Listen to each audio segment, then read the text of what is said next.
কাজ করি। কি কাজ? আমার ব্যবসা একটাই আছে, সবাই চুরি করি।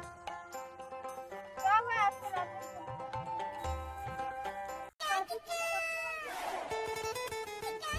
চুরি তো করতে যাচ্ছি ভাই, যদি ধরা পড়ে যাই সব মাছ এই বস্তায় ভরে নিয়ে আসবো। আছে ওখানে যাবো বলি। কি দারুণ দেখতে চোখ দুটো। কি দেখছিস? হ্যাঁ মনিরুল, ছুরিটাকে হেভি দেখতে। চুরি বাজে আলমারির চাবিটা খোঁজ।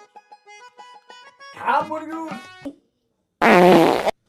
মাগো মাগো দুলা বম মারলো। আরে বাবা গো কলিনু ইয়েস বড় কিছু দেখতে পারলি না? মনিরুল ডাক্তারে বলে আগা চেপে রাখতে নাই, মুটা চেপে রাখতে নেই, তাই আমার পাতা পেয়েছে, আমি পেতেছি। এই তো মনিরুল, গোস্ত ভাত 3 দিন খাইনি, বসান দেবো। এ সালা খাসনি এ সালা খাসনি খাসনি এই সালা খাসনি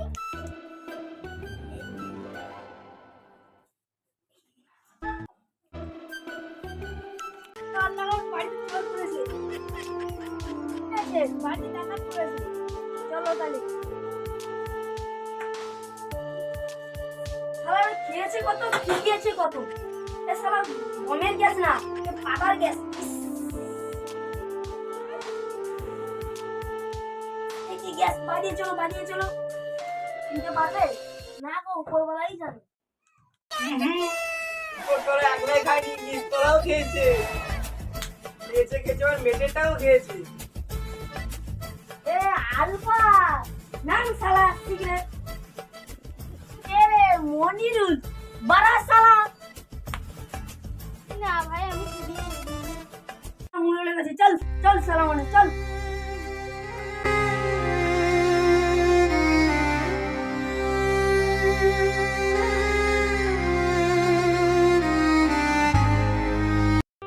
মেম্বার এই দুই শালা আমার ঘরে চুরি করতে গিয়েছিল যা আছে সব খেয়ে নিয়েছে দোষ ভাত ধরে যা ছিল সব খেয়ে নিয়েছে আর দুজনের বিচার চাই আর লোকের হাতে রান্না খুব খেতে ভালো লাগে হ্যাঁ মোরল সাহেব, খুব ভালো লাগে, তো রান্নাটা হেভি হয়েছিল। মোরল সাহেব ডালটা একটু নুন কম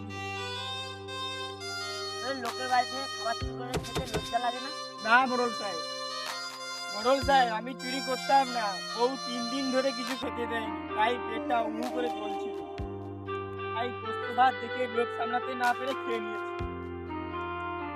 যদি আমার পেট ভরা থাকতো ওই গোস্ত ভাত কি আমি খেতাম? লোকের বাড়িতে খাবার ছাড়া আর অন্য কিছু হয়েছে না মেম্বার সাহেব আর কিছু ক্লিয়ার হয়নি ঈদের জ্বালায় ভাত চুরি করে খেয়েছি এদের কোনো দোষ নেই তাই এদেরকে মুক্তি দেওয়া হলো